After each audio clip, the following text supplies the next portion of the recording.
Don't forget to like, subscribe. Deepfake challenge. So the news is related with technology. So if the news is related to civil service examination and in prelim stage through a topic called current events of national and international importance. Similarly, under mains GS paper 3 science and technology under a subtopic called awareness in the field of IT, space, computer, robotics, nanotechnology, biotechnology and issues relating to IPR. Okay, the deepfake. What does this deepfake is about? Because we all know a particular actress face has been deepfaked and it is been circulated in social media. So it has created a panic across the society that certain negative things, certain false information could be made in a way that it could be made in a way that it will be like a truth, so that we could not able to differentiate between which is true and false because of this deepfake technology. It employs artificial intelligence to create fake videos, fake audios as well as images. And recently, the recent Bletchley Park declaration, which was happened in United Kingdom, where 28 countries have signed this declaration, including India. What they have said is that they all have agreed to form a global regulations to contain the potential misuse of this artificial intelligence, that is the deepfake. And right now different standards have been employed across the country to regulate the artificial intelligence in their own country. For example, the recently passed US executive orders, what it is saying is that the private organization which is creating the artificial intelligence product need to submit their verification standards before it is being released to the consumers or the customers to the federal government.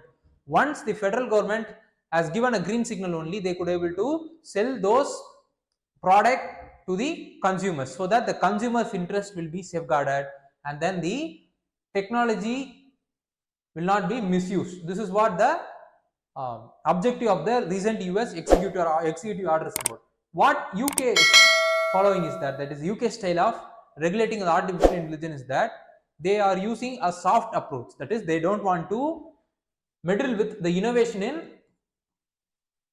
artificial intelligence, so that their regulation policies are not more prone towards more prone towards the interference of executive agencies, so that they are giving free hand to the artificial intelligence organizations to enhance the innovation in their countries. But in the case of European Union, they are following a middle path, that is on the one hand they wanted to regulate the potential artificial intelligence according to the case by case basis. How they will be regulating the artificial intelligence on the case by case basis is that firstly they will categorize the artificial intelligence according to the risk based.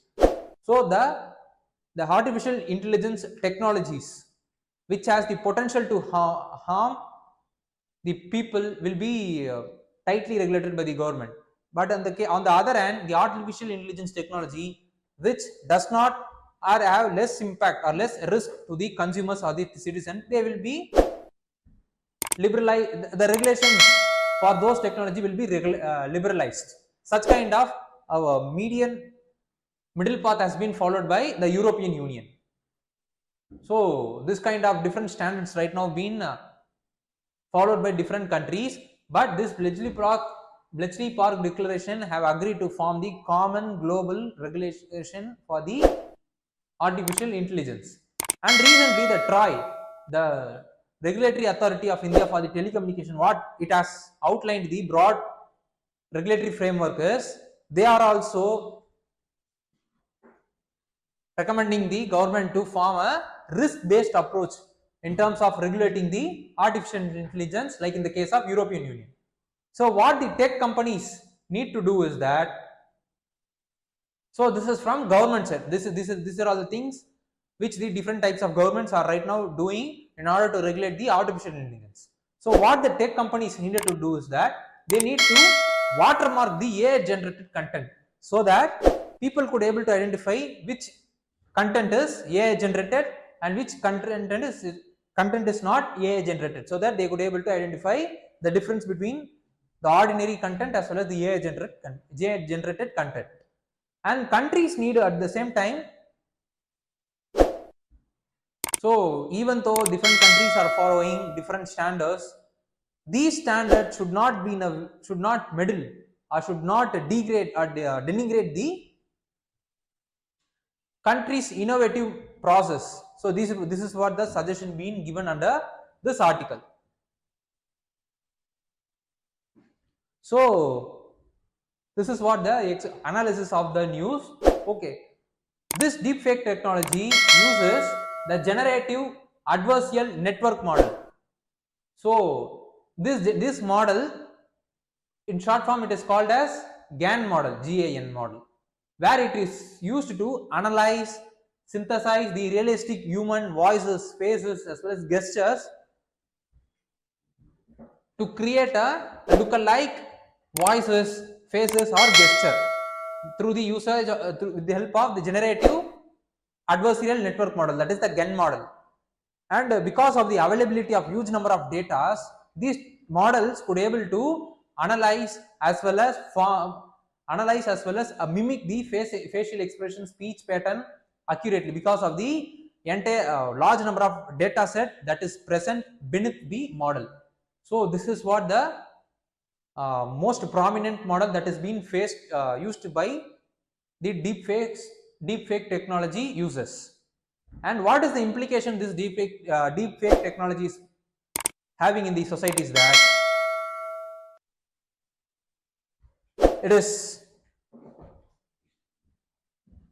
degrading the entertainment industries. Like entertainment industries are one of the major revenue generating industries across India, but because of the false propaganda that has been passed because of this kind of deepfake technology, it is denigrating or degrading these industry. Secondly, the misinformation has been circulated easily through the social media with the help of this deepfake technology. And then the cyber threat is already the cyber places is potentially harming the people, most importantly women's, but this deepfake technology is enhancing the already present threat in the cyber world.